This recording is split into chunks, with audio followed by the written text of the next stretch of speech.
Well, hello YouTube. How are you doing? It is Saturday evening and about 5:30. The Sabbath is kind of coming towards the end. I thought I would bring my dog out for a walk. Yes, my dog Pugs. It's like in the lower 60s, so not too bad. It's definitely kind of dreary now. The sun is starting to hide, but not down yet. I've been up since about 6:30 this morning. I could not go back to sleep when I woke up. So you see these bags under my eyes. I think I told you in one of the other videos I posted that on my father's side of the family, we have these hereditary bags that come under our eyes, and they are worse when I don't get like 7 hours of sleep. So that's what's going on there. So this morning I received a message from one of my buddies, and it was an article by a lady by the name of Dr. Stacey Patton. And this lady talked about her experiences in foster care. One thing that we are learning is that the 16-year-old teenager who was shot 4 times by the police, Ma'Khia Bryant, we are learning that she was in foster care. She was not currently living with her mother. I know her mother was working to get her back, and we don't know why she was in foster care. That haven't came out yet, but for a child to be pulled from a home, it generally is things like physical abuse, sexual abuse, neglect.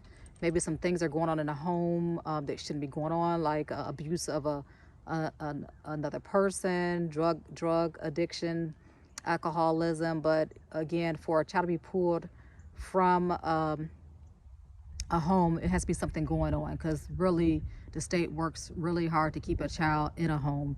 There are some kids who been sent back to their parents, and they should not have been, because the parents still had issues, things were still going on, and those kids like went back and forth in and out of foster care because they were sent back home when they should have been. So not sure why she was not living with her mother, but I know that was the goal, was to get back home to her mother. I know her mother was working to get her back. But one thing Dr. Patton talks about is her experiences in foster care. She aged out in the late 90s. She was in the New Jersey foster care system, and she talked about being abused by her adoptive mother. She said this woman beat her with extension cords and all other types of weapons.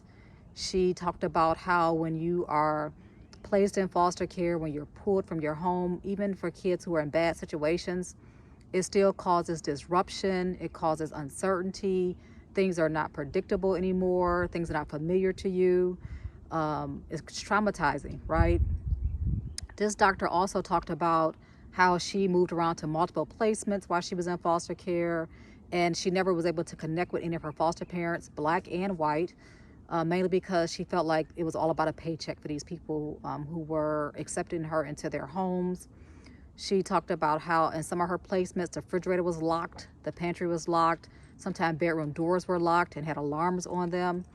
So, instead of it being more of a home type environment, it sounds like a prison. And so hearing some of the stories, she also even talked about how some of her foster parents, family members, and I think family members would antagonize her, would be aggressive towards her, things of that nature, really threatened to fight her and beat her and things of that nature. So she talked about some traumatic experiences she had during her foster care stint. And I guess the whole reason for this article was she was talking about, we don't know the mind state of this young teenager, Miss Bryant. We don't know what was going on. Some are saying now that her foster mother may have had something to do with these young ladies kind of antagonizing her. We know she called the police because she called the police because she was being attacked, or these girls are messing with her.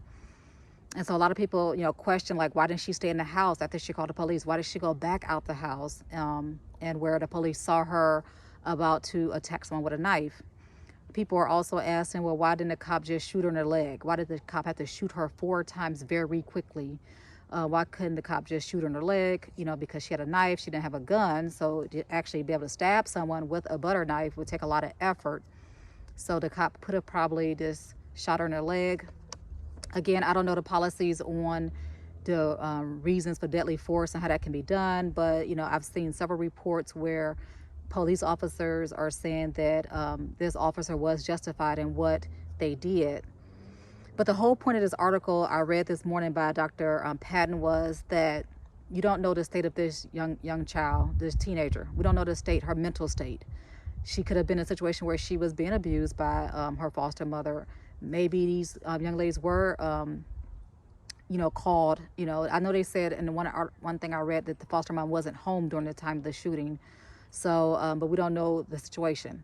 We don't know how long she had been in foster care. I actually tried to find that before shooting this video, so I couldn't find anywhere how long she had been in foster care. So if anybody knows that, please post that in the comments, because I would like to know how long she was in foster care. We don't know how many placements she had. There are a lot of things we just don't know, but we do know those who've been in foster care, those who've studied, children in foster care. We know that it's traumatizing. We know that it's disruptive. You're on heightened alert, okay? And so I did want to share some of my experiences in foster care. Like Dr. Patton, I had some, pretty traumatic experiences. The first foster placement I went to was like a 90-day temporary placement for girls. It was all girls, 24 girls lived there, and it was only for you to stay there until they found you a permanent placement. So I remember staying there maybe 2 months, and I was in 8th grade. I met a girl who also lived there, and we would catch the bus, city bus, supposedly to school, but we never went to school. I don't remember anything about the school I went to when I was living in this foster placement. I don't remember any of the teachers. I don't remember actually going to school when I lived in this foster placement. What I do remember is catching a city bus to a house where this girl's boyfriend hung out all the time, and there were drug dealers there, and I remember going there to smoke marijuana and drink and have sex, but I don't remember anything about going to school while I was in this placement. I don't remember any of the staff asking me why I didn't go to school. Like, I literally skipped school every day I lived there for 2 months. So there was no guidance. There was no one checking up on me. There was no accountability at all living in this foster home. So then I moved to another foster care placement where it was 4 boys and 4 girls in each house, and it was 2 houses next door to each other. So there were 2 houses, 4 boys, 4 girls in each house.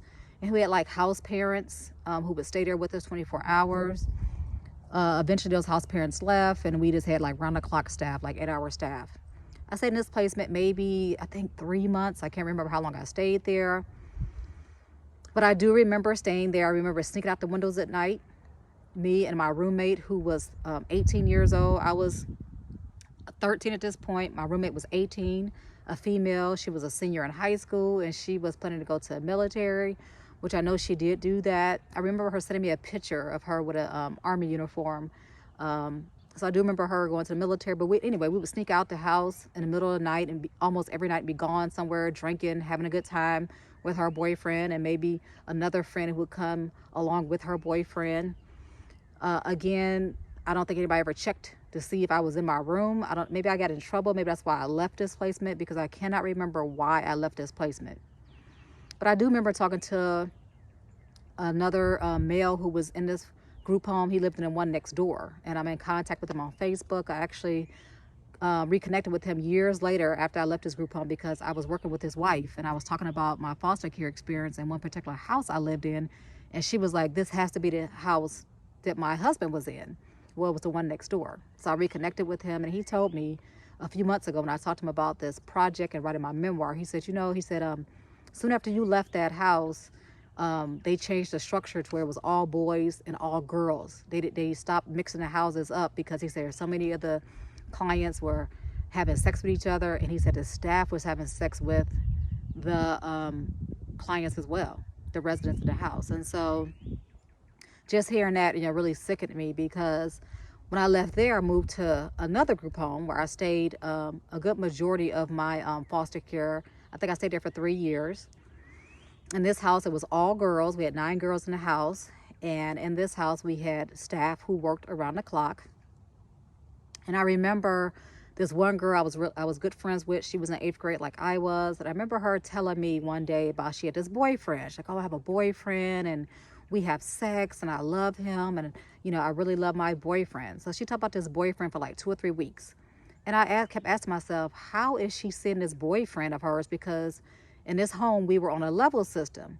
And you had to, it was like levels 1 to 5. And when you first got to this group home, you were on level 1. You had to work your way up to level 5 to be able to go out and have a job. And the higher level, the more freedom you had, the higher level, you got more allowance and things of that nature. And so she was like on level 1 because she was always getting in trouble. So I'm like, how is she seeing this boyfriend that she's always talking about? Like, she never leaves the house. So one night, I'm not feeling well. I can't remember if I had a headache or a stomach ache. So I go down to the staff's office to get some medication for my headache or stomach ache. This has been so many years, I can't remember what was going on with me that night, but I remember going to get some medication, some what they call PRN meds, right? And I go down there, and the staff member, who was a male staff, he was married with 2 children, African-American male. He must have been, so I was 13. This man was probably in his early 40s, late 30s, early 40s. And so I go down to the staff office. I say, hey, I got a headache, I got a stomach, I really need some, medication to deal with this pain. So I get down there, he starts, begging me to let him have oral sex on me. And I'm like, what? And he's like, oh, I want to have, I want to, let me, do this to you. And I was like, no, I don't want you to do this to me. So before I know it, this man is on top of me, pulling his penis out. And I'm like, and so I just froze, and I talk about this in my memoir because it really took me back to another time I was sexually assaulted, maybe a year prior to this. And so this man is laying on top of me. I don't know. I don't remember how he even got to the point where he got on top of me, but he was. And, I like pulled up all the strength. I mustered all the strength I had. And I said, get the fuck off of me now. So this man gets up, because if the other girls in the group home hear me yelling and screaming, he's going to be in trouble. So at that point, I realized that this was also a placement where staff can be trusted. Okay. And I also realized who my friend's new boyfriend was. She was having sex with this guy, and this was her boyfriend. No, this wasn't her boyfriend. This was a man who was taking advantage of her. She was placed in foster care because of trauma she experienced in her family, trauma she experienced at home. She was placed in this group home where she's supposed to be protected, but a man was having sex with her. I had been placed somewhere where I should have been protected because I was living in an environment with my mother where I was being abused, neglected, mistreated. And so this was my third foster placement. And this man wanted to have sex with me, and he was going to get what he wanted, although I said no. And so these are some things that, we want to think about. Again, you never know what a person is going through. There are some great foster placements out there. I'm not bashing foster homes. I'm not bashing foster parents, because I am a licensed foster parent for the state of Wisconsin. And I did have foster parents at my home for a couple of years. And I know I treated my foster kids damn well. So well that when it got to the point where my two of my foster daughters were graduating high school, I went to the social workers and I said, hey, they're graduating from high school soon. What is the plan for these young ladies? We need to get these girls transitioned to work, to college. What are they going to do? And, the social workers told me, they said, well, Zella, usually when kids turn 18, they leave. They go back home to their parents who abused them. They move in with boyfriends, they move in with girlfriends, they move in with friends. But at 18, they can leave foster care and they leave. They said, you treat them so well, they don't want to leave your house. And so we have to figure out what we're going to do with them. Okay. So there are some good foster parents out there. But, there are some, group homes out there to really take care of the kids that they've been entrusted to take care of. But there are some foster parents who are all about the money. Foster parents who took care, Dr. Stacey Patton, she talked about how some of these parents were all about a check. And she knew that. I actually lived with my high school counselor when I was in 11th grade. The group home I just told you about, when I left that group home, I moved in with my high school counselor. She asked me to come stay with her, and I did. She had a nice home. She lived by herself. But it was like everything was great at first. And then she got really odd and weird with me. She went by the food I would eat. I was paying her to take me to work. She wouldn't take me to work anymore. And so it was like she just completely changed. It was like all about the money. My last foster placement was with a lady who I stayed with until I graduated high school. I stayed with her my last year of high school. I graduated. I got married really young. But she was the only person I stayed with who actually treated me like I was her daughter. Like, she treated me like I was family. And so I just want to shoot this video because when I read this article by Dr. Stacey Patton, who I'm going to try to contact, and I thought about, Ma'Khia Bryant and what, she went through, and I realized she was in foster care. Again, we don't know we don't know what her senses were. We don't know why she was so heightened. We don't know why she went back outside after calling the police. We don't know what was going on, but we do know that, she was shot 4 times by the police. We do know that. We do know she was in foster care. We know she called for help, and it resulted in her death. And so again, just wanted to shoot a video. Take care of yourself, YouTube. If you are a subscriber to my channel, thank you for your continued support. If you are visiting my channel and if you have not subscribed, please consider subscribing. Until next time, please take care of yourselves. Bye-bye.